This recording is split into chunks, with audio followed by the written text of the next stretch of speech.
Craig has invented a new product for sewing down south called the Best Friend Reset Button. Madison's going to show us what adulting looks like actually. And Charlie's mom's on the phone telling her, yeah, honey, I know he might be a little mean sometimes, but he's the number one guy in the group, and he just needs you to remind him of that. Okay, sweetheart? Welcome to Showmance, everybody. The number one show on YouTube doing deep dives on shows with no depths. It's been a long night. I'm reading it. It's Shows as shallow as Sally's anti-Craig campaign that ended 1 second after he smiled at her and apologized for calling her a loser. I mean, I get it. Like, you flash those pearly whites, Craig Conover.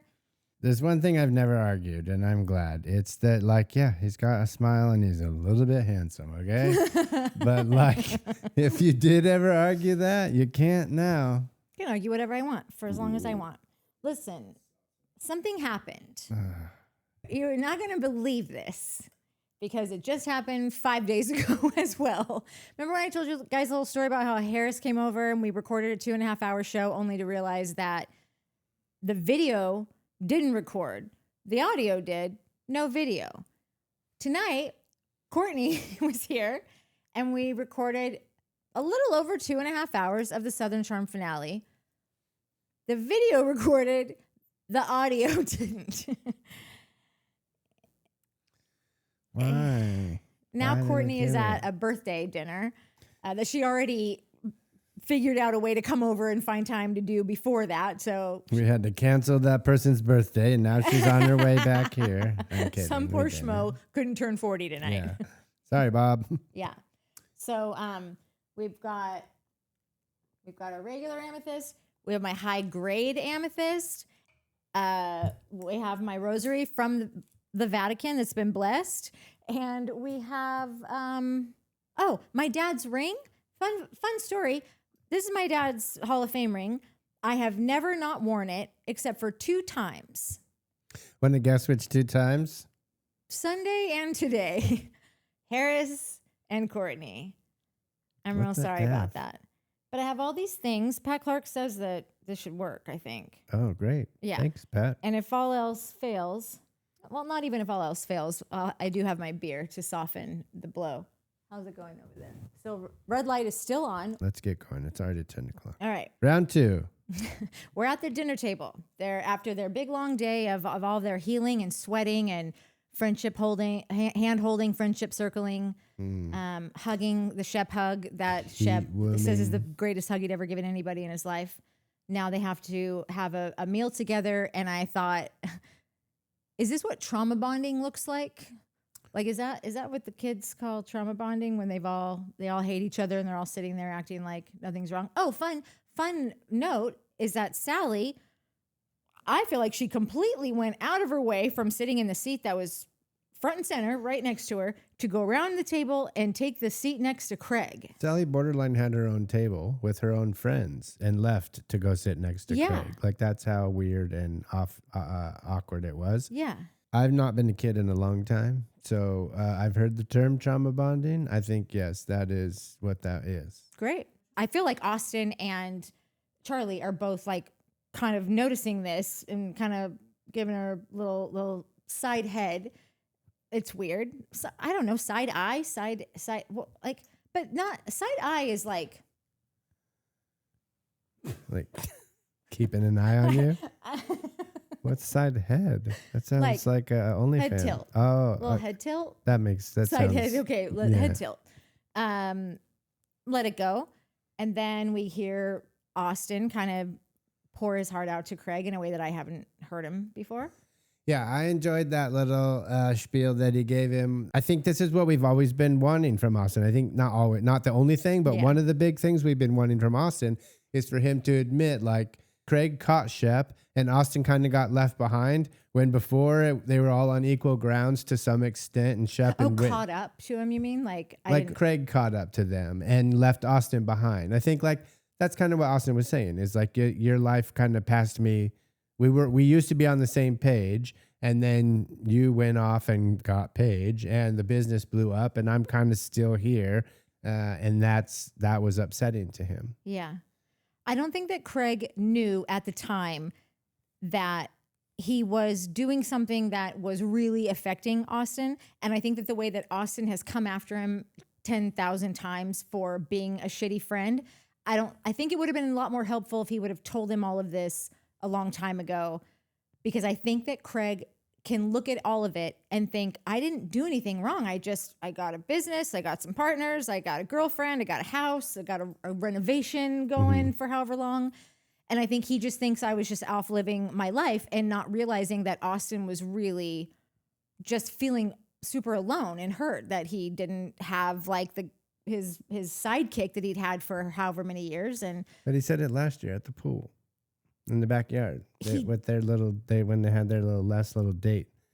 And Craig was like, listen, dude, if you can't understand that my life has changed and work and having sex is all I want to do, and you don't want to hang out in this oasis or whatever that I built, which like, again, is the only thing that I'm like, yeah, Craig, I'm with you on that one. I hate you and I'll come hang out in your backyard. Topless. No, I won't be topless. I will. Excuse. Listen, I feel like he just didn't say, I felt left behind. When he had they had the conversation at the poolside last time where he said, you can swim or leave. I need a t-shirt. You can swim or leave. Yeah, I'm swimming. I felt like he made it more like, I don't even call you to go to the bar anymore because like, it's just, I know you're not going to go and whatever. Yeah. Whereas now he's saying, you and I were together all the time, and then I have felt left behind and sad about like losing my friend. I just feel like So that could have been the catalyst to this. Yeah. Right? Like where he's like, man, we don't even hang out. It's to this point where I don't even call you anymore to like talk or go out and blah, blah, blah. And now a year later, he's like, actually, you hurt my feelings. Here's what happened. What happened was you hurt my feelings. I don't think he's saying that. He's admitting that, like, I think next season for Austen might be an interesting one because it set up this season maybe that he's struggling with the idea of spending his life with one person, having kids, providing grandkids for his mom. He's testing the waters on how he can tell but his parents that he's a homosexual. Yeah, whatever. Like that. I mean, I set that aside, but for like a second, because like homosexuality aside. Yeah. Even if he is like, I still don't think he wants to get married and have kids. Right. Like, I just don't think that's what he wants to do. Then he'll just continue his like chapters of love lifestyle, which again, totally fine. With a dude instead of a chick. I think Austen is grappling with the fact that like he always wanted to get married. He always wanted to have kids. He always wanted to make his parents happy and provide those things that his parents probably always talked about. And now he's like, shoot, I don't know if I do. And I've had all these great women and like, I don't know. So, I think that and acknowledging that his beer company didn't really work out the way he wanted it to. That sucks. And acknowledging in the last episode that like, yeah, I'm upset that Craig's shit's working out and mine isn't. Like, fine, mercy, you got me, right? Yeah. Like he could have an interesting season next year. I don't think he will, because it'll just be more dumb stuff and some girl will come in and be like, hey guys, and Charley will be like, excuse, he's mine, and she'll be like, whatever, I don't know, like it'll just be dumb. It won't be like some like, oh, let's have a real serious growth season with everybody. Yeah, I don't know. Claire Stewart, I don't remember this, but I totally believe her. You don't remember much though, so that's true. She says, Natalie, please, I also need your full song and dance about Austen. And to add even more fuel to the conspiracy fire, I swear Austen once joked to Shep that he thought he was asexual. Austen thinks he's asexual? That's the gateway drug to homosexuality. That's the gateway drug to penis. He says, I think it was around season 7 or 8. I might be misremembering. He said it jokingly, but you know how sometimes those jokes make you go, Jokes that make you go, that's a whole another song. I will also say, as someone born and raised in the Deep South, I've personally known quite a few men who are attracted to men but end up married to women because of family or cultural pressure. I'm kind of a Gen Z cusp, and unfortunately, it still happens. It honestly breaks my heart because a lot of families still won't accept it. Charleston is definitely more progressive than a lot of the South, but even so, situations like that aren't unheard of. So the whole thing just makes me wonder sometimes. I mean, that's just one more thing for my column. He said he was asexual? Asexual. He was joking, though.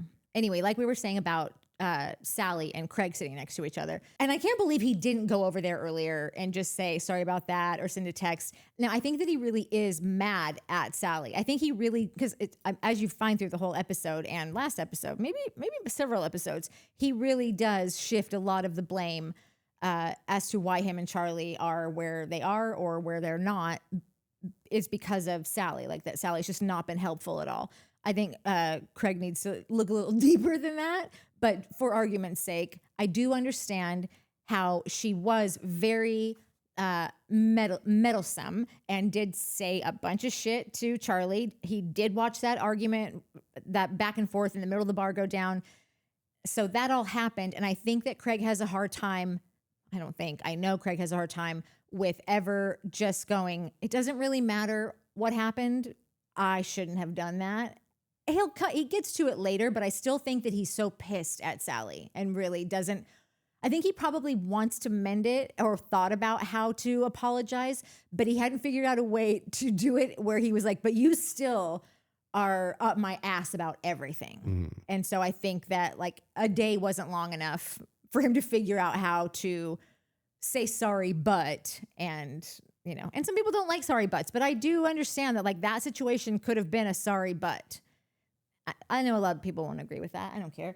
I don't care. Of course not. We had talked about this in the last episode that we did a couple hours ago. It was pretty good, actually.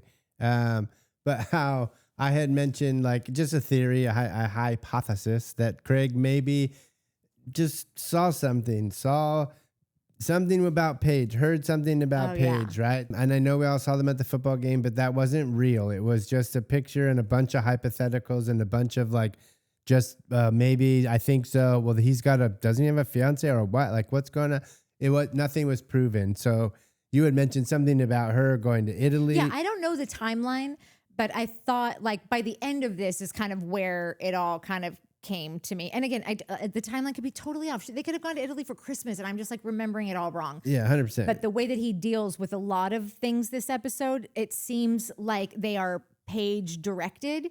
They're less about Charley and more about Paige. Yeah. That's just what I gathered by the end of this. And I also said, I feel like we're all over the place a little bit because like I'm trying to figure out like there's a lot. We already did this whole thing. So I should tell you now that there are some things I'm going to say about Craig that like maybe don't seem so on brand for me, but it doesn't mean that I wouldn't still run away with him in a heartbeat. It just means that like, I'm just going to say like some things I'm noticing about Craig. Okay. Listen, this is all hypothetical. The running away with him part? Yeah. He'd have to ask. And I think he's busy. You'd have to get through me first. I love that. Now you got me all flustered and mad. I'm kidding. I'm not kidding. But so anyways, I think that like him not going to say I'm sorry to her and bringing her the coffee and apology and whatever. We had said also like I said, it took him so long to get out of bed because he was in a PR crisis meeting. Somebody had mentioned in the comments like it was probably production as well. Valid. But now, ever since you said the Italy, like, and again, we don't know the timeline. We're just making stuff up. We don't know. As we do. But like if it was, or something along those lines where he was on that plane and got landed and just to a phone that was going off the hook of like, oh shoot, man, I'm really sorry. Dang, bro, did you see that? Hey, I can't believe F that girl. Oh my gosh, I knew it. She's such a whatever. And then that, or the next morning, whatever, like that next morning and then he went and drank the tequila. Like that's a reason why you would go to a very nice tequila tasting place where they didn't spit, but I don't imagine you're supposed to get wasted at that place. And the guy's like, I'm going to bring you out a nice bottle of tequila. And Craig's like, bring two. Yeah. Well, okay, easy, fella. What happened to you? Nothing. Okay. Nothing. Take Craig's Hey, are you the guy from that? Yeah, take Craig's Instagram from him. So yeah, I'm just, it's We starting don't know. It to, just seems like a lot of outside Yeah. factors because it was just sort of. and it out would of- make sense why he stayed in his room that next morning, is what I was saying that like before in the last episode that we just filmed with no audio, was that like, yeah, you could be in a PR crisis meeting, but also like I've been in there before where you're just, for however long you think is 20 minutes and it's been 5 hours where you're just like, F her, I can't believe she's with this other dude. I've heard people do that. So that could have kept him in his room. It could have kept him from apologizing. He could have been on, like, if I know Craig, he could have been like, oh, I'm gonna lawyer this one and pretend like nothing happened. Like, oh, whatever. It's been 11 years of this, getting drunk and doing stupid stuff. I don't have to apologize for that. Like, no, Craig, that was a little over the line. I was trying to think of like how it would be like, because I'm always about the timeline of like how long has it been since this breakup happened, and everyone always has that stretch of time that it's just like you are not yourself. You are trying to figure out what your life is without this person. You go through waves of being sad and then super mad, and then obviously dating someone in the public eye is, I'm sure, a super bummer. Having to see them all the time, or people always asking you about her, and especially because there was like a massive divide of teams. There were people that were clearly Team Craig and people that were clearly Team Paige. You probably can't post anything without getting a dozen comments of Team Paige, or just out of nowhere. Sure. I'm snowboarding. This is something I'm just out here. This is a goggles sponsor thing right just now. Get through my sponsored I just posts. made 10 grand. Just leave me alone. Yeah. Do you like the goggles or not?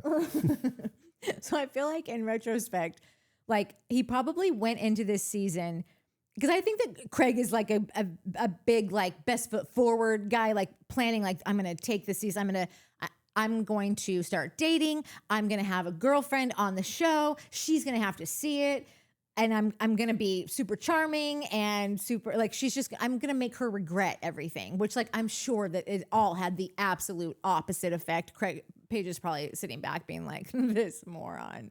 Like, I don't think it's working out at all, but I just see a guy that is still trying to figure out how to do this and is making, I just don't think he's ready for a new relationship. I think this is just what did they say? That it takes like half the time, whatever your relationship is, it's half that to get over them or something like that. That would be a bummer. I thought it was however many years it was supposed to be months. Like if it was 3 years, it'd be 3 months. But I don't subscribe to that. Fast, yeah, that seems way fast to me. So I don't know. I think that this is just going to be one of those seasons that Craig looks back at and goes, oh God, I remember like I was in a rough spot, but thought that I was fine and ready to take on the world. And like, I just don't think he is. I just think Craig's a jerk.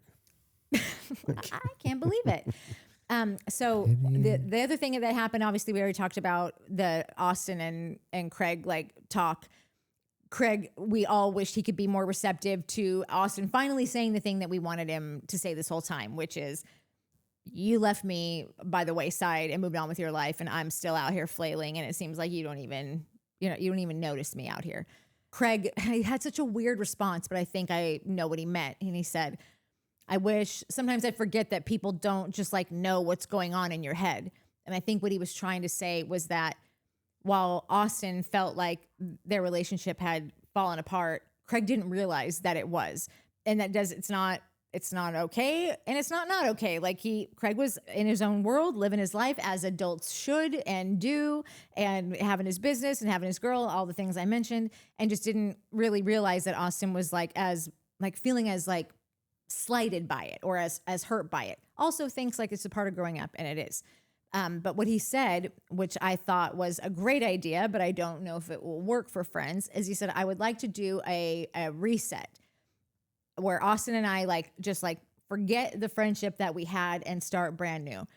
And I had said something along those lines after the birthday party debacle.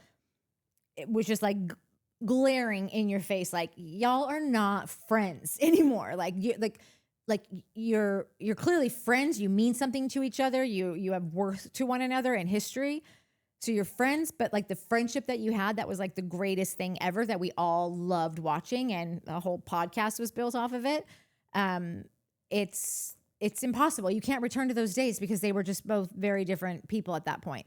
So I think that once Austen can do what Shep did, which is acknowledge you mean something to me, this friendship means more to me than it doesn't, you are worthy of being a friend, and I want to continue this relationship, and so I'm going to choose to just accept you for what you are and not wish you to be someone else or be something else or act differently. Like Shep he's an old guy, you know, that's what happens. The good part of getting old is that you do have these like, oh, it's I don't know, like you don't sweat the small stuff. You stop taking things super personally, and you're like, oh, that's just what Greg generally does. It's not as bad as I thought it was. Yeah.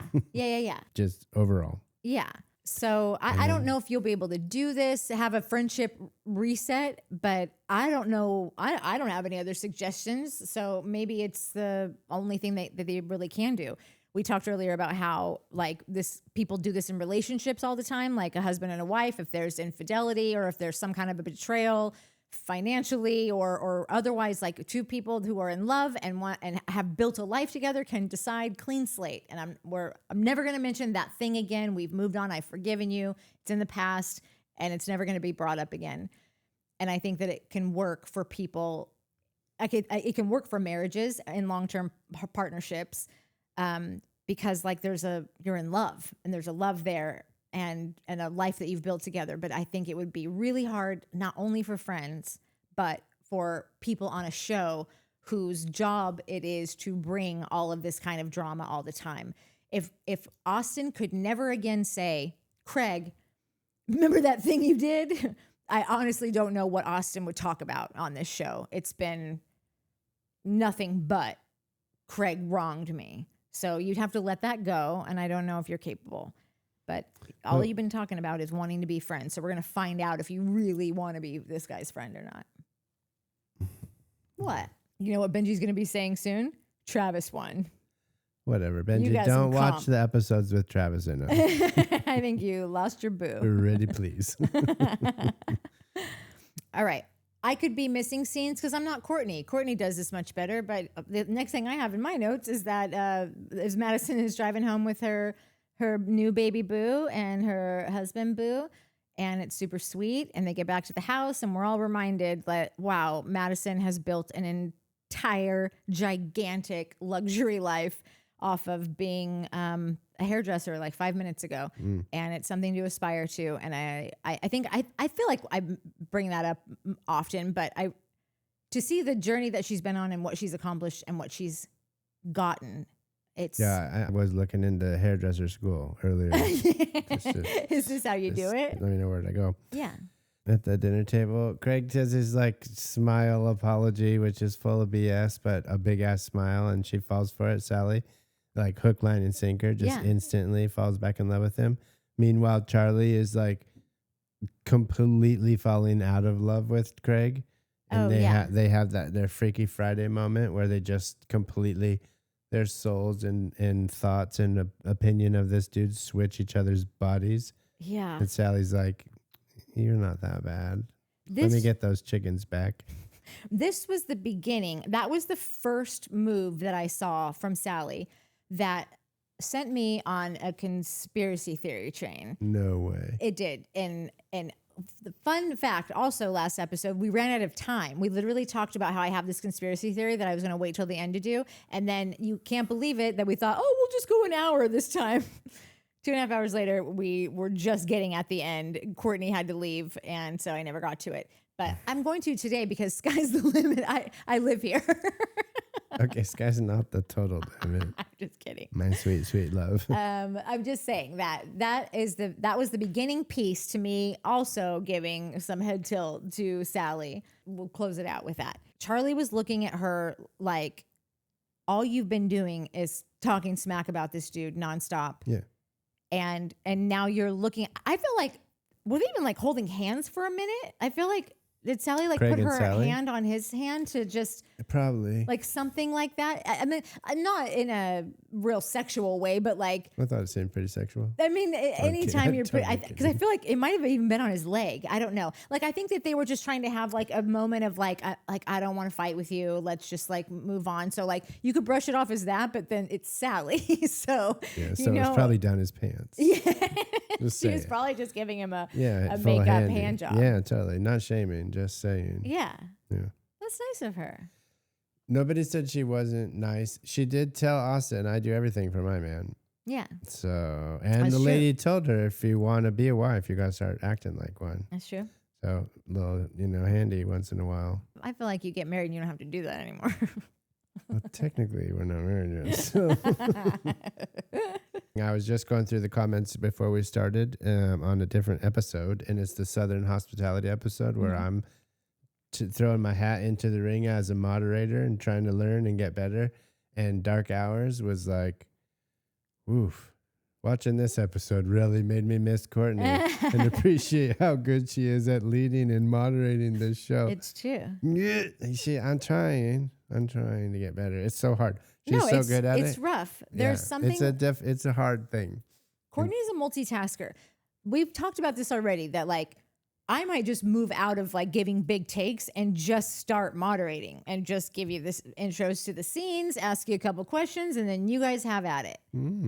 That would be a very light workload for me, and I would appreciate that. Yeah, we might try that actually, because if it means we maybe could get one more thing out a week or two more a month or something, because now they didn't have to spend 4 days a week with my tin hat on and all my sticky notes on the wall being like, takes. It all began in the late 1900s. Anyway, so Craig smiles and says hi and apologizes. Everything's great with the world. And then Madison has a baby. My favorite part of the Madison and the baby thing. Yes, like obviously when they're driving home and she's like, oh man, could you ever imagine loving something so much? And he's like, without skipping a beat, he's like, yeah, you. Yeah. Super sweet, definitely. The part that warmed my black heart was when she came in and they brought their kid in. Also, kudos to Brett. Like, clearly he had practiced that car seat multiple times. That was pro. That was a 6-month-old kid car seat removal. Like, that, no, like, where's that button again? Oh, man, first day jitter. Like, I get it. He's a firefighter. He's probably, like, pulled grown-ass men out of burning cars before. But, like, I was impressive how quick that was. That's practice. Yeah. And then when they go inside and Hudson goes and like gets a peek at his sister real quick and goes straight over to Madison, his mom, and gives her a big old fat hug. That was pretty sweet. No, that kid's a good kid. We're moving on. We're at Charley's house and she's FaceTiming her mom, telling her all about it. This guy, I just don't think he's for me. He's got pretty wasted, yelled at my friend. It was a whole thing. Just stop talking. Listen, sweetheart. Yeah. But I love how she's a pro though. Because she started off with being like, wow. Yeah, no, definitely. Well, she's grown up around this. She knows it. That lady was hilarious. Yeah, that's a stage mom for the last however many years. You got a pageant girl daughter. Eyes on the prize mom. Yeah. Yeah, there's a new term we're coming up with called eyes on the prize mom. Yeah. And that's, what was her name? Did we catch her name? I can't remember. She was amazing. At the end of that, she said to her, someone needs to hold him accountable. He needs a new perspective, a new set of eyes. That's you. That's Charley. He respects you.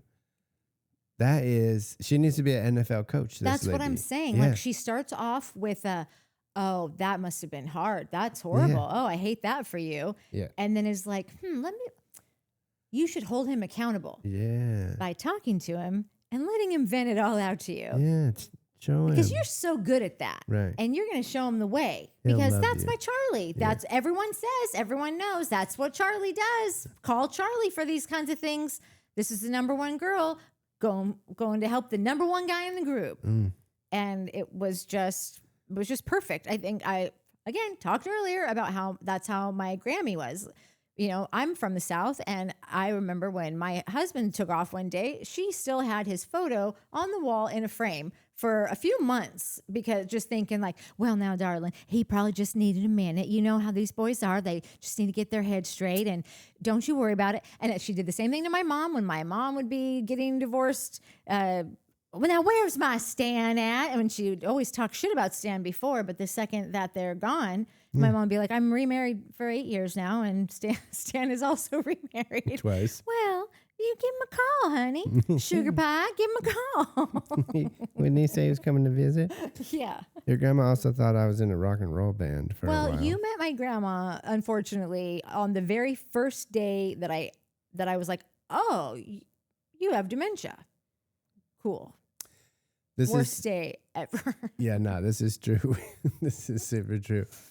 But listen, I don't think many dementia stories start for a boyfriend that cool. Like, I was legit in a like pretty big world traveling rock band. Like, she thought I was like a big deal.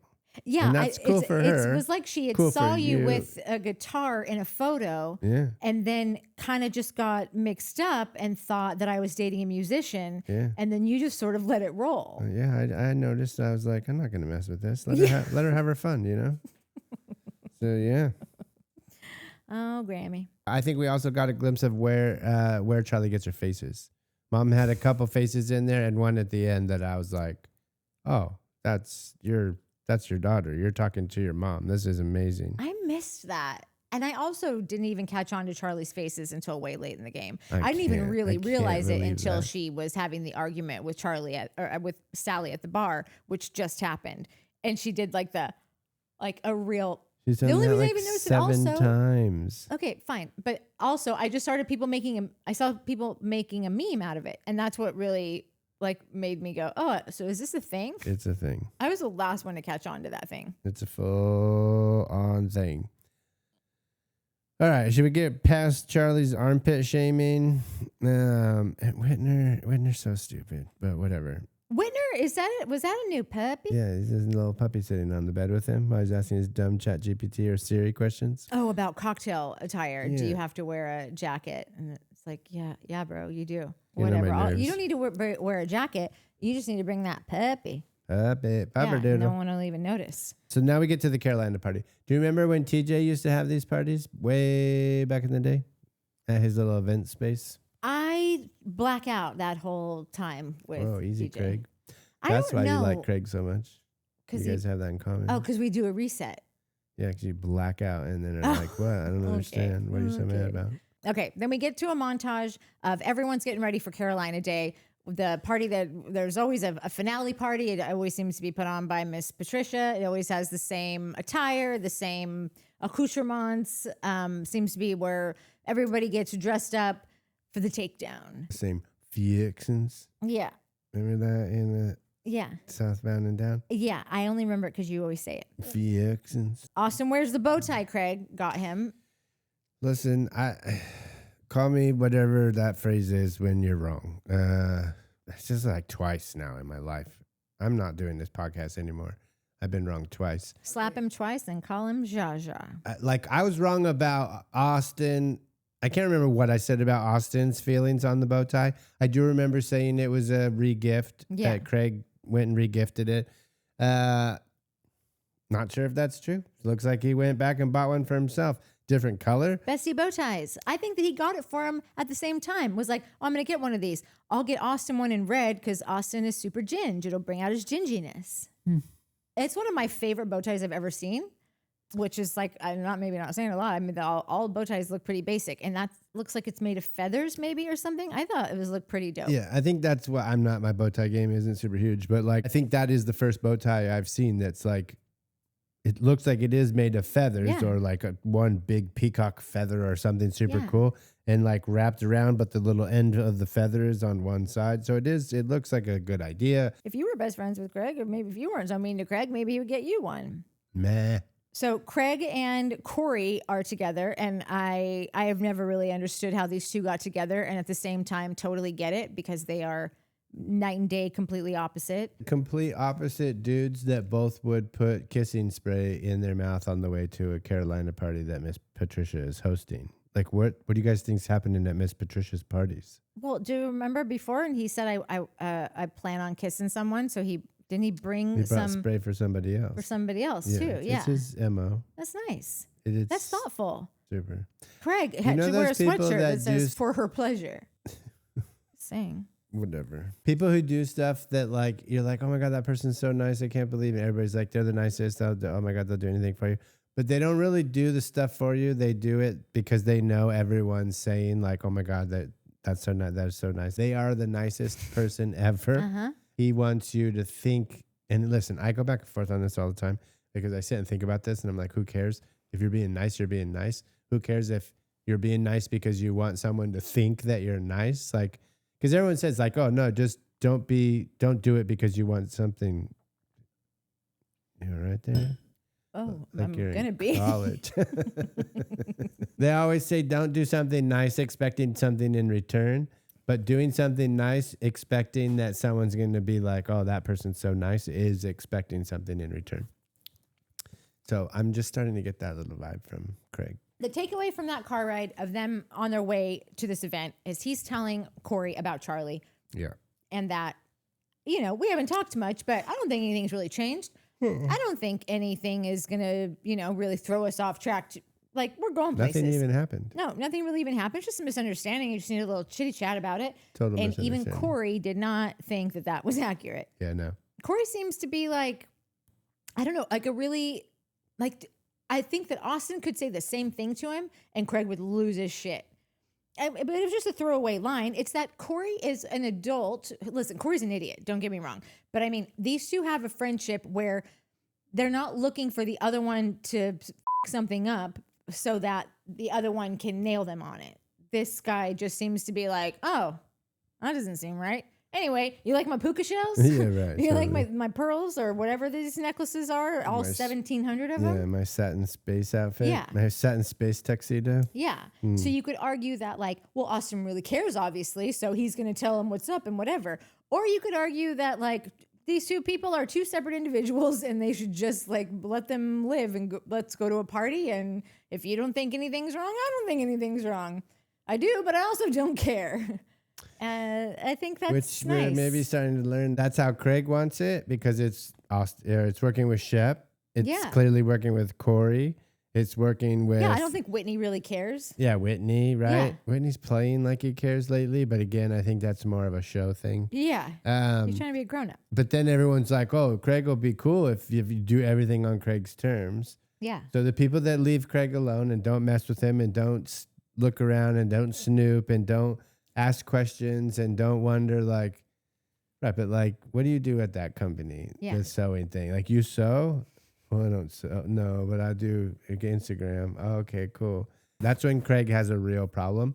It's not everyone else. When you learn to let Craig be Craig, whatever that means, look the other way. Craig might be doing some stuff. Don't talk about it. Don't tell anyone about it. Definitely don't ask Craig about it. Then you're good. Otherwise, you're going to have a problem. As an adult, if I have a friend who has a business that is doing well and their life is catapulting up, I am not going, what do you even do at that business? How did you even get this? Like, I'm like, that's amazing. You like whatever you did, somehow you've landed here. And I just think it's so silly. Like, at what age, like, what's the cutoff for this? Like, why is anyone so interested in, like, what do you do specifically? Are you sewing at Sewing Down South? No. I think people who have known Craig for 11 years or longer and seen his arc and his storyline would be curious. Curious? When That's he the way of fronts, the world. It's the way of the world. Like again, this is just a Craig fronting. Like when Craig fronts and tries to be like, that's when people are like, people that know him are like, no, dude, stop. Just be your goofy ass, dumb, self-deprecating self. Don't try to act like you're working on yourself and you have this major thing that is just like. Again, I'm not going to try to get all meteor wine, open a bottle of meteor wine and have Mark come out, but You know what I'm saying. I just think I would love to know like when the cutoff date is for everyone to stop caring about how Craig got what he has and what is he doing and how is he working on. Like I don't know. The cutoff date is when people stop thinking that Craig is trying to fool people and lie and front and be bigger than he is and try to claim shit that's not 100% true. It's not an age. It's up to Craig. Does it seem like Craig has always kind of been this way? What way? Like kind of fronting and stunting? I think so. And I hate to keep going back to this because it was a long time ago, but like even his comment in the therapist's office where he's like, I'm pretty good at lying and getting people to do what I want. Like that's fronting and stunting. Talking about being a good lawyer and being good at manipulating people. In Craig's mind, that's like trying to impress you or telling you how good he is at something. And it's not like I'm good at riding bikes. I'm good at rock climbing. I'm pretty good at playing piano. I'm good at manipulating people. His words, not mine. So I think Craig's probably always been that way. So he's probably not going to change. So it's probably just best to accept him for who he is and don't take it like doesn't really affect you, doesn't really affect anyone. Like he's kind of an entertainment piece for people. Like people like that you're watching that are always kind of doing that. I think a person with not enough time on their hands to be concerned with this guy's growth or not would just be like, classic Craig, hilarious. Like you would watch that and hear him talk. I'm sure the drunker he gets, he probably does that more and you just see real Craig-isms come out. And I feel like someone like Shep is like this guy. Like, and it's just is like endearing at this point. Like people, generally speaking, that are that way, they're incredibly insecure. And every day they're in their heads about 10 billion things that like probably things that other people don't even notice. But for whatever reason, he has probably always felt that he has got to put on some kind of a front. He's making his way through life seemingly just fine with it that way. So I just think that like for the Austens of the world, it's just sort of like grow up and start laughing at this. It's not personal. This is a dude who you clearly are still friends with after however long. It doesn't really matter what he says or does or whatever. Like you clearly still want to be friends with him. So there's some value there. You found value in this friendship because you can't let it go. I mean, I have friends that do things that I just am constantly like, I would never in a million years do that. Or like, that's so ridiculous. And I'm like, I have enough history with them and I'm old enough and busy enough and overloaded with enough shit to find total hilarity in the way that they do things. And I just think everyone should probably get there with him if they're going to continue to have him in their lives. Yeah, and that's fine. But then everyone needs to understand Craig's only value is a jester, is to come and put on a funny hat with bells on the crowns and dance around and make you laugh. That could actually be the thing that actually gets Craig to finally take a second look at himself. I think that when people argue with him, I think it only detracts from him doing any kind of like then he's caught up with the argument. Then he's trying to prove his case. As opposed to if people just stop really addressing these little isms that he has and just, like I said, just laughed at it or just didn't provoke him or taunt him or bring all those things up to make it another fight after another fight after another fight. Like I said, this guy might not be for you. And if he's not, then move on with your lives. But if he is, it just seems like, I don't know, like I'm trying to think of like when I got to this and I'm looking at these guys and like, they're not that old. They're pretty young, but I think I had definitely reached that point by then. I think it was in my early 30s when I just sort of started having that like live and let live kind of like, I couldn't care any less. Like I'm so caught up in my own bullshit that I don't know. I couldn't get offended by someone like that if I set out to. Okay. I don't know, man.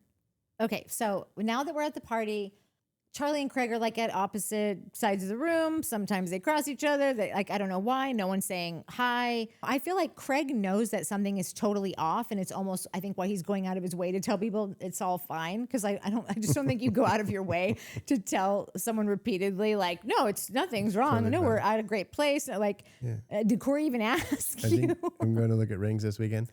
How much do you think that was editing and like maybe a little bit like, oh, right when they walked in, they didn't say hi to each other and maybe a few minutes went by?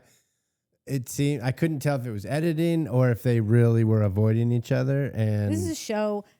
You're going to talk to your producers before, like you're walking in something. Okay, like well, here's what we need to do tonight, and you guys are going to talk and blah blah whatever. I don't think it was editing. I think it probably was just like we both know we need to do this, and I don't think that either of them were really like excited to get into it. two awkward people having to do something neither of them wanted to do.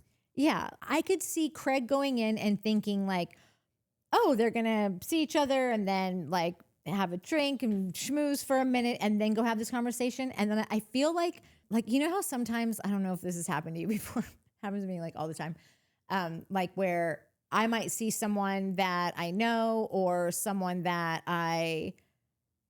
we've worked together before or whatever, but it's like, I don't know if they remember me. I don't know. Like, there's literally not my life, like it happens to me every single day. But like this is my buried alive. Yeah. Is that I'm petrified that people aren't going to remember me. So I never go up and like LA is a pretty small town, especially when you work in TV or whatever. So you run into people or you see people at a thing or across the deal or whatever. That you worked on one project with for 2 weeks and then. And I'm like, and you were best friends for that 2 weeks. But I'm like, no, I was a year ago. Like there's no way I'm going to say hi. And then inevitably they'll glance at me and be like, oh my God, like I won't go say hi because I think no one's going to remember me. I'm not going to be that idiot that's like, hey, how's it going, Bob? And they're like, remember? Hey, dude. That Amazon project 4 years ago. No, I don't. The Miley Cyrus. Right. That Christmas show. Right. And totally. You're the travel guy, right? You checked me into my hotel. So yeah, and I'm always like, no one's ever going to remember me. And the times that people have seen me and come up to me and been like, oh my God, Connor, Mike, whatever. And I'm like, I end up being the dude. Like I recently, not like super recent, but like recently found out that like I've had that fear for a long time. Like I won't go say hi to people because I think they're not going to remember me is actually comes from me being the one that never remembers anybody. Oh, yeah. And so I project and put it onto other people. What a Craig move. Wow. I'm kidding. Craig would never do that. Craig would totally do that. He's not sophisticated enough. No, I feel like I will look at someone and I'll be looking at them and then like there'll just be like the timing from hell where like I'm looking away just as they look at me, but now I'm not going to do a double take or whatever. So I feel like there could have been that kind of moment from like across the room where like just like one of them's talking and then and it's like, oh, I didn't even realize that was her. Whatever it was, like something there was a missed opportunity that, and then like the other one just got weird after that. I think Craig's the one that got weird after that, and then was just sort of waiting around for Charley to come say something, and then Charley's probably thinking, which she says later, like, God, now do I have to go up to you? You know. It almost just seems like they knew they had to have this conversation. Craig maybe wasn't going to start it and he was just going to let her do it. And then she didn't really want to do it because she's just kind of like... Craig, sorry, go ahead. I don't know. I felt like I'm all over the place in this because it's like all kind of stream of consciousness. Yeah. And we also said everything once tonight. Yeah. But I think that you're all not... of this so much better. So much better. Oh my God, this is so stupid. Yeah, totally. Yeah. Whatever. They can't all be bangers, as I say. Yeah. But I think you're not far off. I think that like Craig probably has a little number one guy in the group thing where he's like, no, you come talk to me, right? A little bit, which is like sucky, but warranted because whatever. And I think Charley probably had a little bit of like, no, dude, I'm not coming to talk to you. You're the one that was the idiot. You're the one that yelled at everybody. Like, you come apologize. You're the one that needs to make the apology. You apologize to Sally. Apologize to me. I'm the one that you want to hang out with. So I think they were both probably just being a little stubborn too. Yeah. Which is, a little bit what you're saying is like awkward, not sure who was going to make the first move, but I think it probably had to do, now that we're talking it out, I probably had to do a little bit just being stubborn and Craig being number one guy in the group stubborn and her being like, I'm not placating that. Yeah. Because I think that Craig, just to tease my conspiracy, I think that Craig knew that this was off the rails and he's acting like it's not to everyone else. But I think that Craig knows that this is not going to be a thing anymore. Like this relationship is kind of over. And I think that he is trying to control the situation and kind of like put the ball in her court while knowing she's not a veteran at this. Like this is new to her. She's not a confrontational person. She's kind of awkward about it. And I think that Charley has a backbone, but I just think that this specific thing is just like not her cup of tea. She also probably has her mom, in her ear. That's what I was gonna say. Craig's like thinking all these things. Plus, he's like, her mom loves me. Yeah, I sent Jack over with some pillows and candles earlier. A bouquet. Yeah. So then at that point, I feel like this is when he starts talking to Sally. And then Sally, so Sally's involved in my conspiracy too. So he starts talking to Sally and just says like, oh, things are off. Like she's totally dogging me. Like she's staying on the other side of the room. Like, you could tell he's like basically trying to portray that he's like butthurt about it. Like feeling like he's getting the shaft. And for her to go get it, like, I can't remember her exact words, but it was something like, move on with your life, man. Like, which I just thought, oh, I'm definitely onto something here, because Sally telling anyone to get over it and move on with their lives, like that is not a Sally mantra. That is the opposite of Sally. Well, have you told him you'd die for him yet? Well, have you told him that you'll pay him to go on a date? Like, I feel like Sally pulls out all the stops. Like Sally's never walking away from anyone just willy-nilly. She's going to fight for her right to party. So this spurs Craig to be able to tell her, well, it's hard to just do that. Like, we're basically in love and getting married and flying off on a jet plane to France with my whole family for a whole family reunion and a double wedding with my sister, who George Clooney and Kamal renewing their vows. Yeah. So it seemed like he wanted to then tell her basically every single thing that like they've ever talked about and discussed, and all of their long plans, their lifelong plans. And Sally, this was all news supposedly to Sally, and she's taking it all in. Like, she can't believe this. She's finding out what it looks like. She's finding out in real time that her best friend has been in a full-blown relationship, and this is news to her, and she is triggered by this. And can't believe. Yeah, she can't believe it. So what's next? Like, she kind of goes her way, and I think probably goes on and talks to, I think it's like Molly and Leva and whoever else is sitting there kind of telling them about it. Then we finally see Craig and Charley meet up and decide to go have this conversation. So when Sally is with the other girls, what I found odd about this was she's telling them all like, I can't believe it. I basically just found out that my best friend has been in this relationship with Craig this whole time, and I had to find out from him. Like she's telling them like her mind is blown right now, and she is really distraught about it. And I thought it was weird that Leva seemed like she was in her corner, and then I felt like Molly did too, but I can't remember if it was in person or if it was a confessional that Molly was basically saying like, this is news to no one. Like, we've all known that these two have been together. And I couldn't tell whether or not she was saying, this doesn't surprise me because of course Charley is going behind your back and doing this. Yeah. Or if she's saying, this doesn't surprise me, you're just the last to know because you think you're the hottest girl in the group. And it's like, you are gobsmacked that like, you just never thought that ever even entertained the possibility that like you might not get chosen. Which is weird though, because I feel like Sally doesn't get chosen a lot. Yeah, no, definitely. I think I'm going to pretend to be Courtney. It's like I always say, two things can be true. You can't play smart and stupid. Yeah, you can't play smart and stupid. It's like this time at two band things camp. can be true.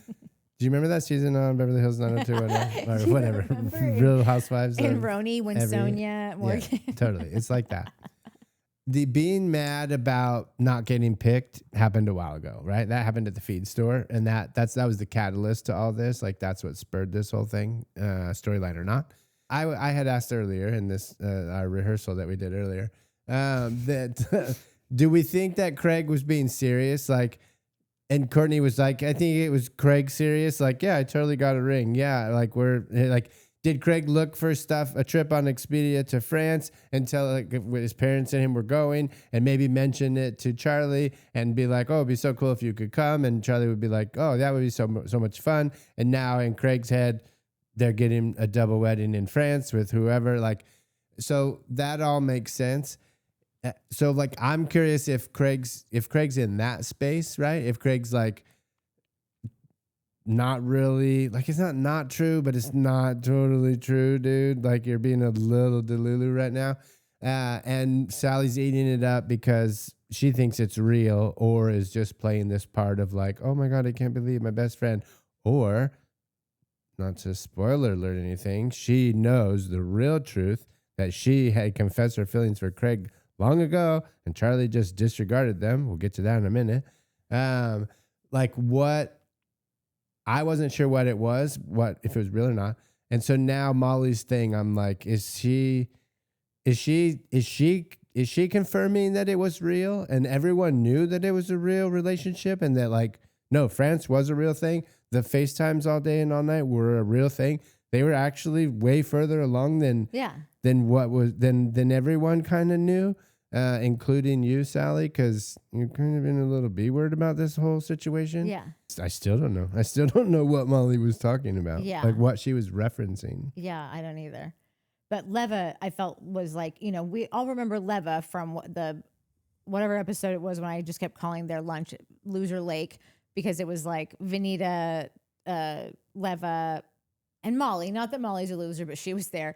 And Rod was there. Not that Rod's a loser, but like, this is the B team over here. I'm sorry. I don't think that Molly is, but like everyone else at this table is the B team. Yeah. So we all remember when all what's her name, Leva, had to say about the situation where they're asking Vanita if she's good with Sally, and she's like, well, Sally's dating Craig and it's real annoying, and she's over there hot tubbing every night and whatever. And Leva's like, oh, she's not a girl's girl.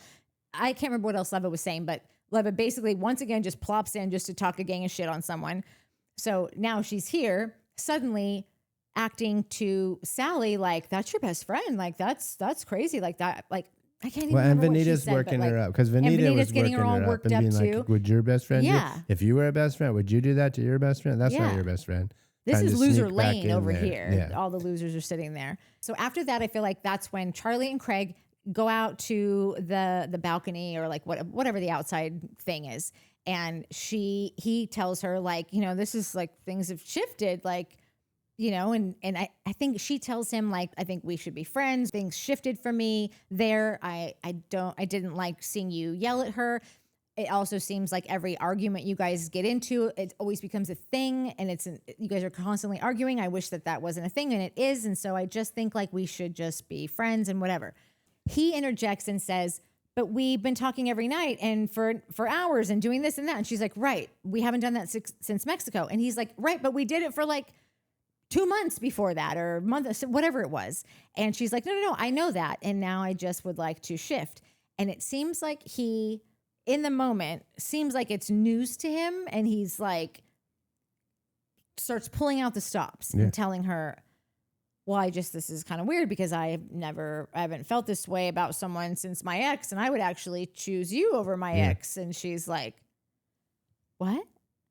Wait, what? Dude, it was so fun. It was so, like, that was... He looks great in a tux. I'm sorry, he does. He's just one of those, like, it's tough, man. This is his turf. He is the boss here. He's just told you, I would have chosen you over my ex. Yeah, you've heard of my ex, right? And she's like, Paige DeSorbo? Oh my God. She did for a half a second, and then she snapped out of it. But this also reminded half a second. Me. It was a minute of her kind of a little, Dreamweaver. You saw that, right? She kind of for a second had a little like. For a half a second, and then she left. It was not a half a second. It was like 5 seconds. She left with her senses, being like, we're friends. And he's like, we're never be friends. She's like, yeah, cool, whatever, psycho.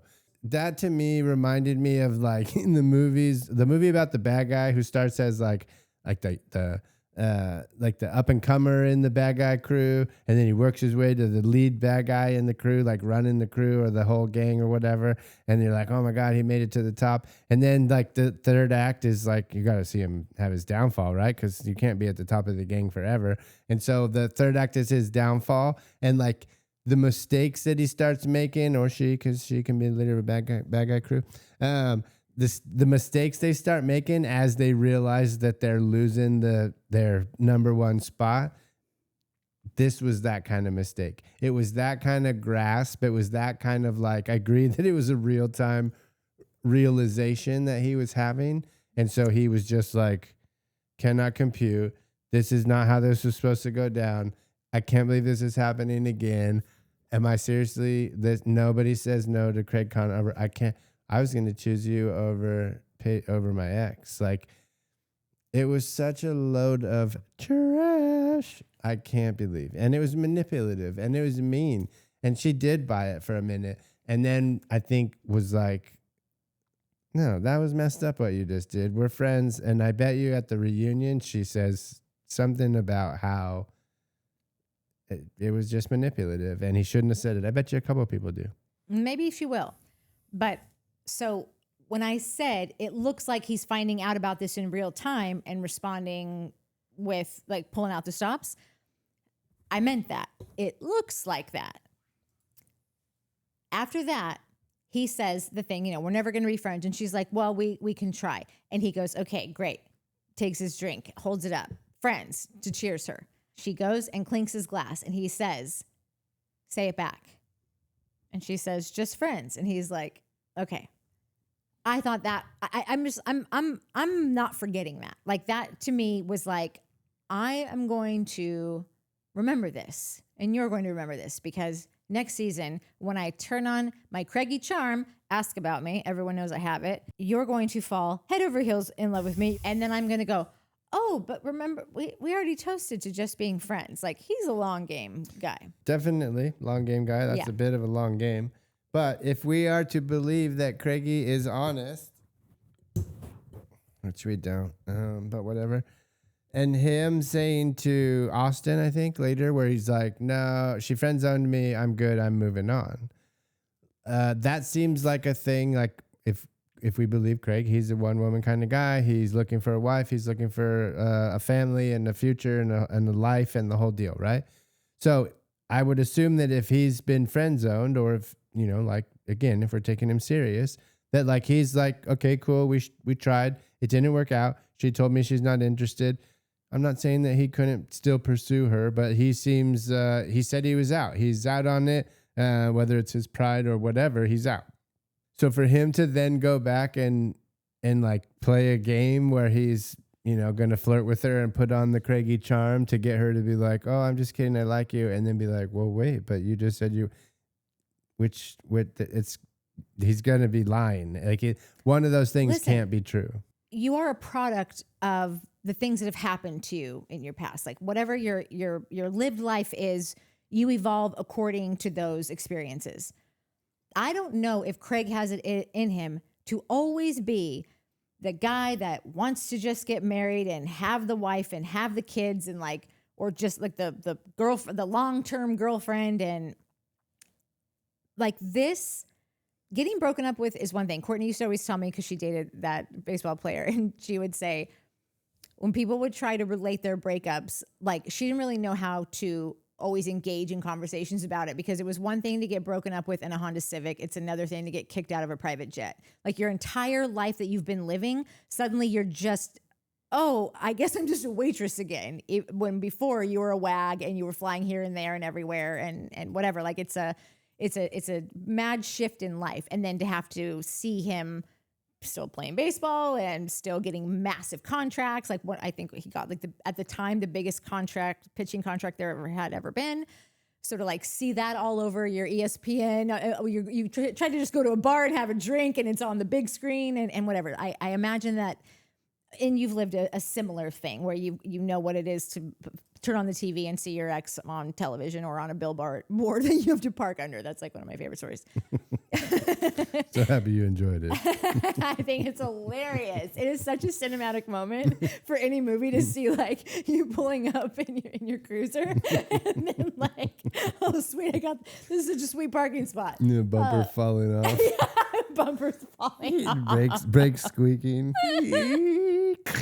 So What's good. that? Oh, Jesus. This motherfucker. Oh, your parking tickets fall out of the door when you open it. And the napkins from Arby's. It's really good.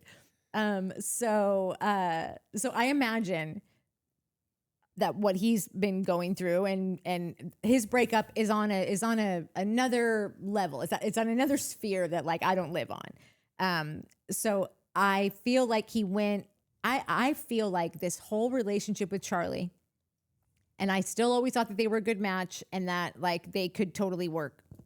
Courtney doesn't because they're both Aquarians. Apparently that's not endgame. Read the book. I have felt like the bigger majority reason he was really set on making this work was because he wanted to catch up to where Paige was. He was tired of hearing about people asking about her, hearing stories about her and her new boyfriend that she would like try to keep under wraps. And Paige never really talked about her boyfriend. It took her like a year to even be spotted with him anywhere, I think. But I'm sure they have similar friends. Like they know each other, their circles. I'm sure he would hear about them going to this game, or I saw them at the whatever arena for this basketball game, or because I think he's a sports agent or something. I think that he tried to run faster to catch up to where she was and have that thing that she has. And so I think that he was trying way harder to make this be something for that. And again, I still think that Charley was worthy of being a real girlfriend, but I've been saying all of this time that I don't think that this guy is ready. But everybody needs to have that first relationship. Is this the conspiracy? No, that's just all. Well, no, this is like my take on that I don't know to be true, but I believe that he wasn't ready, and that I think that making this relationship work was way more to do with where he thought he should be in life, what he wanted to catch up to. I think him telling Charley about, I would have chosen you over my ex. Number one, I think he says the word ex because that's the term that Paige always uses. And so I think that he also wanted it to get back to Paige that he has met a new girl. I think that this working out meant more to him because it would be a relationship that we would see from the start, the budding relationship that would be broadcasted over the airwaves that everybody would be talking about, everyone would know about, and it would definitely get back to Paige and all of the details of it, and then the photos and the Instagrams and the socials and whatever. So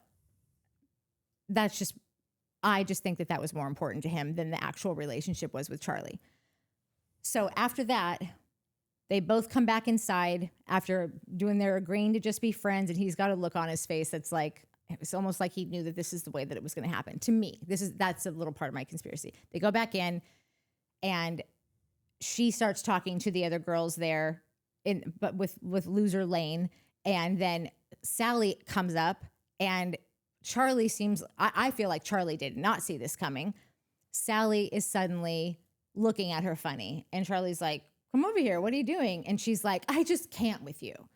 And then proceeds to tell her why. You stole her boyfriend. I just talked to Craig. He basically told me that you guys are like in a relationship. And Charley's like, oh my God. Like, I'm sure she is pretty much just like, I'm not in a relationship with this guy. Like, yes, maybe I was for a minute, but like, I'm definitely not anymore. And like, I can't believe he's talking about it to you. Like, she seems like thoroughly annoyed that this happened. Right. And then somebody said something to make Charley kind of say like, no, she doesn't like him. She does, like, it's fine. And she said, yeah, but that's your best friend. And you knew that your best friend liked him. And then Charley says, she doesn't like him. She was 1000% on board with this. And then Sally gives her a look like, and then Charley's like, right. Sally. Like, she's looking at her like, now I'm literally in the middle of a bunch of people all looking at me thinking that I have betrayed my best friend. Yeah. This bitch that owns the bar down the street's telling me about it. And then Sally looks so broken up. And for her to hold on to that text message, I sent you that text message. You knew how I felt about him. This is not a new piece of evidence entered into the, like it is for us. We've never seen it, but the fact that Sally has been droning on about this whole thing and never brought up that she's got this text message, like it's very calculated to me. It's very like she is being coached. I feel like we can just wrap up this last part. Sally and Charley go outside. Sally tells her, you got the text. I don't know what to tell you. You knew everything. And then Charley immediately gives in and is like, you're right. I totally knew. And I was selfish and I decided to pursue him anyways. Mm-hmm. And Sally's like, yeah, that's why I've been so resentful of you this whole time. Sally has never held on to anything. Like I just said about the text message, but all she's been doing is telling Charley, go for him. He sucks. Like working overtime to pretend that like she has no interest in him and only feels bad for you because now you have to deal with him. And like, I just don't believe that Sally would have held any of this back at any of the time before this. So my theory is that I think that Charley was kind of a season stealer. I think that Sally really came in here being like, this is my second, third, whatever year it is. Like, right. I'm going to bring it. I'm going to act a fool. I'm going to make a fool of myself and like this guy and like that guy. I'm going to do all the work that like production wants me to do. I'm going to say yes to everything and not care that I contradict myself, not care that I look like a pick-me or a person that's defined by relationships. Like she really put everything out there. So there was that. And I think that that's why she's been mean to Charley. And that's why she's been rude to her, because now it's like, she just kind of Sally was a wheel rolling and then like a rock hit it. And it was like, no, I'm off. Like I had a big plan. Mm-hmm. So she's been dealing with that. And then I think that Craig realized that he acted a fool in Mexico.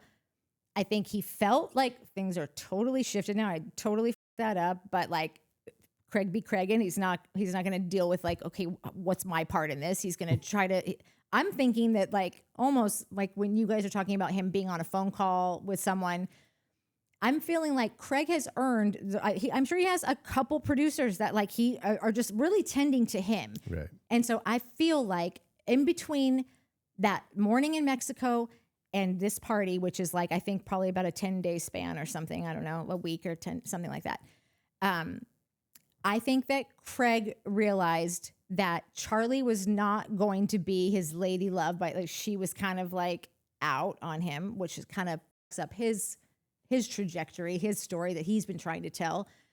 Sally's pissed. Craig owes Sally. I feel like those two talked and said, how do we get this back on track? Like this new bitch is not going to come in here and take us both out of our game, like, and just get to become the number one girl in the group. Like, she's not putting her dues. We've been working our asses off out here. There's something about the way that he told her everything on the spot at a party, for her to have that opening line of saying, move on with your life, get over it, which is not something she would ever say. For Craig to let that be the spur for him to say, but we've been in this long relationship and she's finding out about this right now. I can't believe it's so crazy. And then she came and basically sold Charley out, looked like the damsel in distress of like, I've just been wronged. My best friend totally lied to me. Like, I don't know who to trust here. It seems like they got together and kind of took the story back from Charley. This was supposed to be Charley's night. Charley and Craig were supposed to have the final thing. It wasn't the final thing that Craig thought it was going to be or had planned this whole time for it to be, having a kiss and fireworks going off in the background and whatever. And Sally wasn't the A story anymore. Like, she was basically this girl that she brought onto the show is now going to steal it right from under her. And it just feels to me like both of them, Craig, and Craig has the power to do this. Craig has producers telling him, she's not into it. She's probably going to tell you at the party. And, because you got to protect your like star. And I think that they bamboozled her. And that's why I think she was like so quick to look shocked. I believe that she was shocked when Sally was like, and she was like, wait, Sally, what are you talking about? You don't like him. And she's like, you knew that I did. And then, so Charley's now on camera being confronted with, you totally knew that your best friend liked this guy. She's now got text message evidence that she's not ever brought up before, but she's like dug through the archives to find anything to basically prove to the world that you're not this sweet little innocent thing that all these viewers have fallen in love with you and believed you to be. Even if that text was out of context, even if Charley is dating 15 other dudes at the time, all that we are seeing as viewers is a text message from her saying, God, this sucks. I wish I didn't have these feelings for Craig. I bought it. You bought what? The whole thing. Right. I'm not Team Charley. I'm Team Charley now too. But also... But not because I think she's been wronged. Oh, I think she's because been I wronged. think I think Charlie's still her man. I love a bitch who comes to play. Yeah, no, for sure. I agree with you, but I don't know if I agree with your whole conspiracy theory. Because somebody had said, I had been asking, like, what has this season been about? Whose season is this? Maybe it's nobody's. But what is season 11 on Summer or Southern Charm about? And somebody had made a comment about how it's this season is about everyone trying to fight with Craig, right? Austen, Vanita, Charley, Charley eventually, Broad. All the side characters just being like, yeah, Craig and Craigie. Oh, this guy, I don't know. He's not, it's just been that. So we also talked about how Vanita had her whole, like, Craig's an asshole, don't date him thing. And that was probably her storyline for the year. And then Charley swooped in and stole that storyline. And then now we're here being like, oh, Charley swooped in and stole Sally's storyline. But then if we want to take it one step further, the last fight of the season, Austen and Craig. So Austen technically swooped in and stole everyone's storyline because you only remember what happens in the end, See, I know that we have to still talk about that because I keep reminding myself what's the last scene. That's the scene. But that scene was such horseshit to me, and Austen just for me personally, I thought that Austen blew it so hard by basically going to Craig as if like, buddy, let's get a beer, and then they look happy, they give each other like a bump, and then go into that room, and Austen goes, so what's going on? How's it going? And Craig gets into his story 2 seconds about, well, God, this whole thing with Sally's really coming back to bite me in the ass, and she's kind of thrown my whole thing off the rails with Charley, and it doesn't take. I wanted literally seconds before Austen goes, how dare you? Like, he doesn't say how dare you, but he basically is just like, are we living on the same, do you not understand any of this? Do you not admit to any of it? And it's like, I thought we were having a beer, man. And Craig looks like a deer in headlights. Like, he's like, okay, I guess we're doing this again. He ends up just leaving. I mean, Austen tries to, left. Well, yeah, which is like, oh, you didn't have anything left to say, Austen? You already got in all of your like zings. I can't remember how it goes down. All I know is that Austen left looking totally pathetic and as if he used the very last scene to try to explode one more thing with the number one guy in the group, and it was so pathetic to me. This guy is such a loser. That's how I feel. Sorry, Charley. Austen was a loser. Yeah, I think Craig, I don't know, whatever. I don't want to get into the same thing. I don't even know how I'm going to cut all this. It's going to be so all over the place. This is so dumb.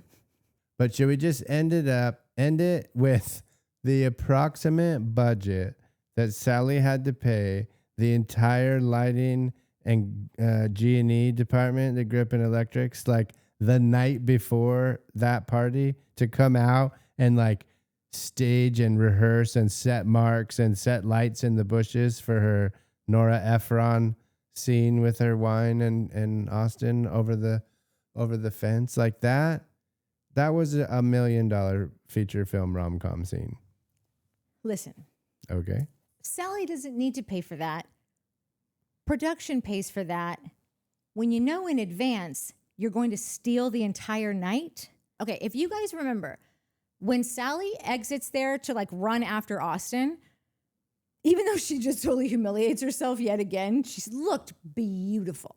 Like better than, like Charley looked princess fairy tale breathtaking. Oh yeah. And she's standing on a specific step on a certain part of the whatever the stoop thing, whatever that The veranda is called, under the most perfect moonlight, which isn't moonlight. It's 15 lights that are all just from all kinds of different directions, warm, cool, this, that, whatever. I don't know. Go back to the movie Clueless, where Cher doesn't get the guy she's macking on. He turns out to be gay, but she doesn't know that at the time. And she just goes, did I stumble into some bad lighting? That can happen. You can also stumble into the lighting of your life and look like the most gorgeous thing that ever happened to this show.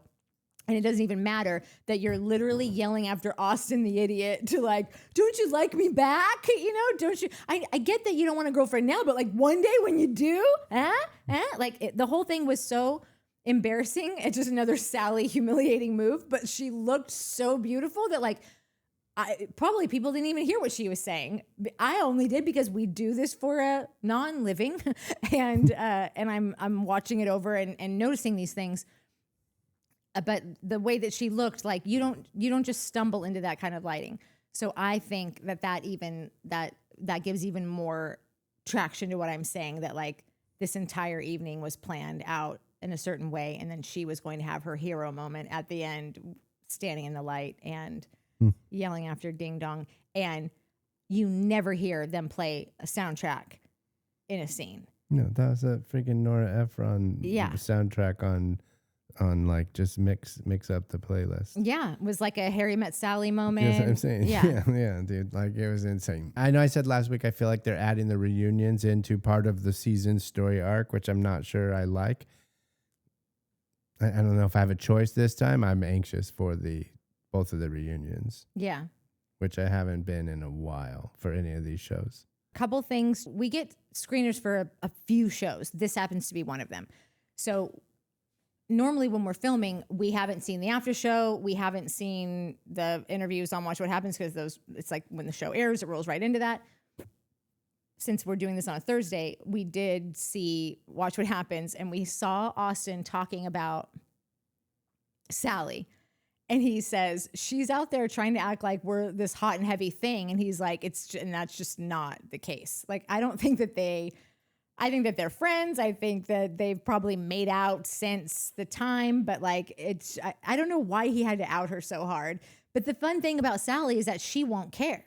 She'll still continue going on and saying all these things about how like, well, we're only not together because we know that like we're endgame. And so like, neither of us are ready for that. Like Sally's ready for that at birth. Yeah. And I feel like that's why I always just think that Sally's got a calculated move to make, because she truly does not care what anyone thinks of her. And she said that thing about what's his name, Whitner, when she was on a podcast and they were asking her about Whitner and like this sort of like text feud that they were having and saying things on interviews about each other.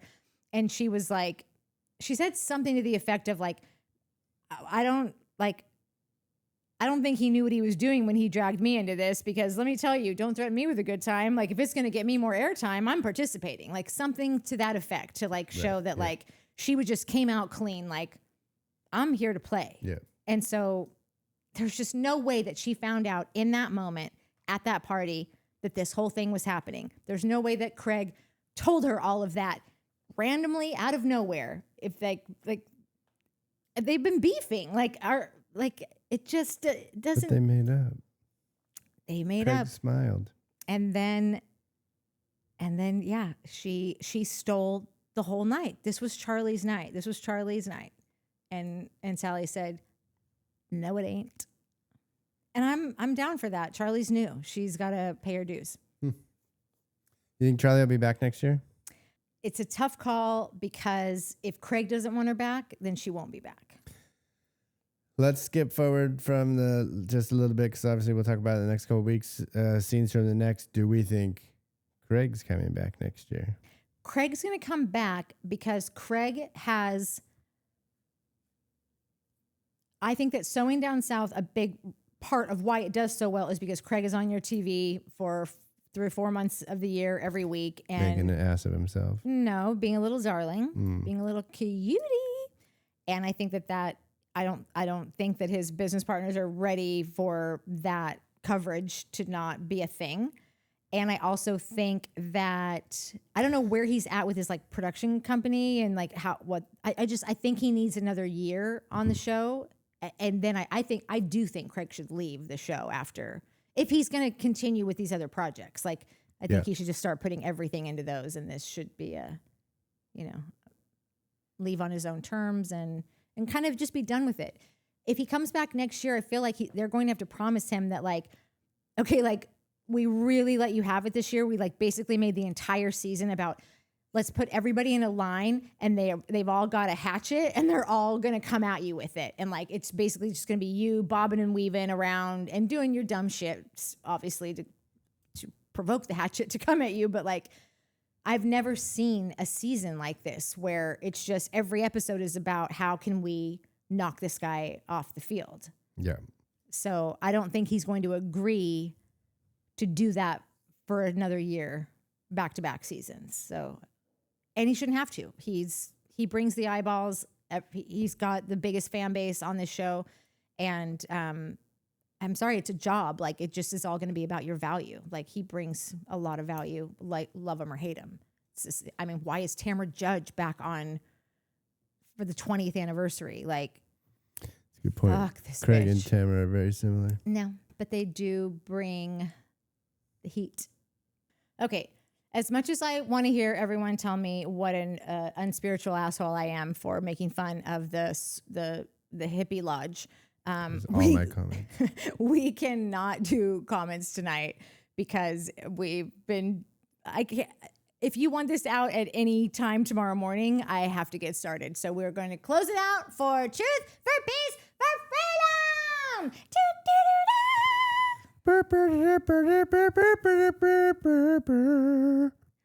Woo! Wrap it up, buddy. Craig told Whitney, "I'm perfectly imperfect. How much do you want to bet he has a line of pillows with that phrase sewn on them?" If Whitney had a line of pillows, they would say, "Life is better upside down," because he's a vampire.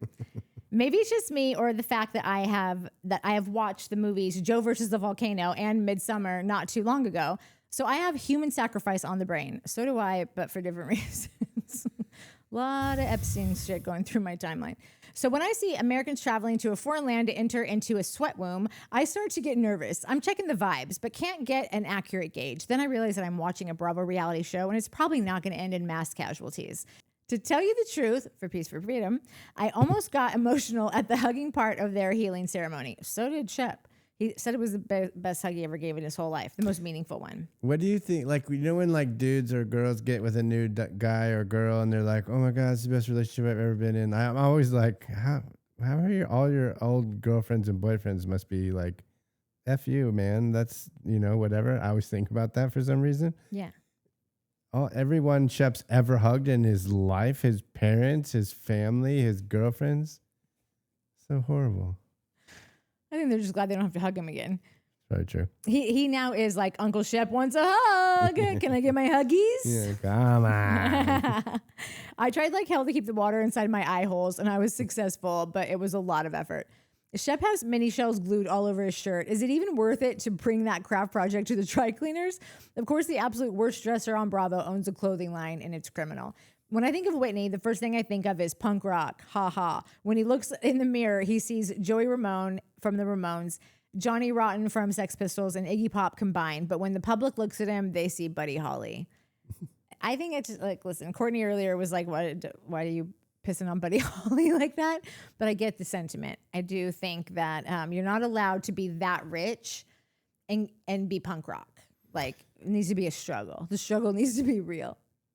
Also, Whitney was in the Epstein files, so that Buddy Holly thing kind of, just saying. Anyways. Okay, guys, I know that this show was nothing in comparison to what it was, and I don't know what to tell you about that, but we're a 3-man band, and it's never as good when someone's down. So yeah, you can't play a show without the drums. I have one more thing. Courtney's our drums. Hold on. Jesus, take the wheel. When we first realized after the show and we went to start cutting it and then realized that there was only 3 minutes that were taped of the audio, I just wanted to die because you know that this happened earlier in the week.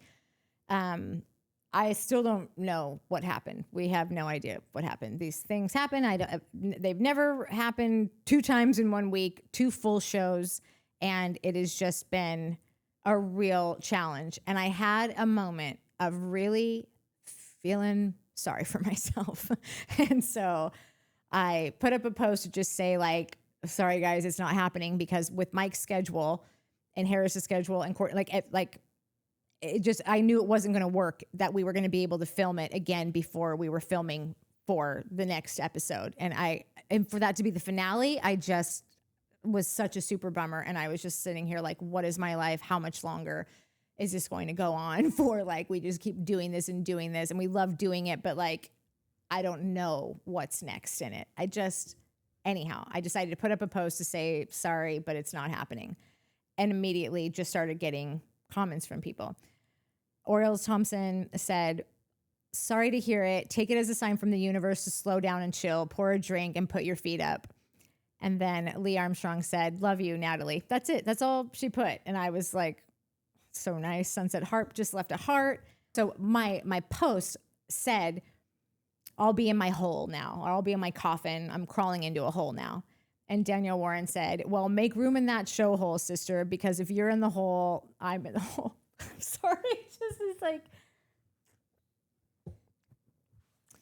And she said, am I right? Who's coming with me? All that to say, we love you, Natalie, for all of the magic you capture and create and how much you give. You rock. Cut yourself some slack and extend yourself that grace. You deserve it. And then Carrie Peacock wrote, count me in. Sad day, but we still love you and always will. And then Joe Schmo said, more meteor needed in LA. Stat. Take a nap, Nat. We love you anyways. And that's when I was like, Mike, fire up the Roadcaster. We're doing this again.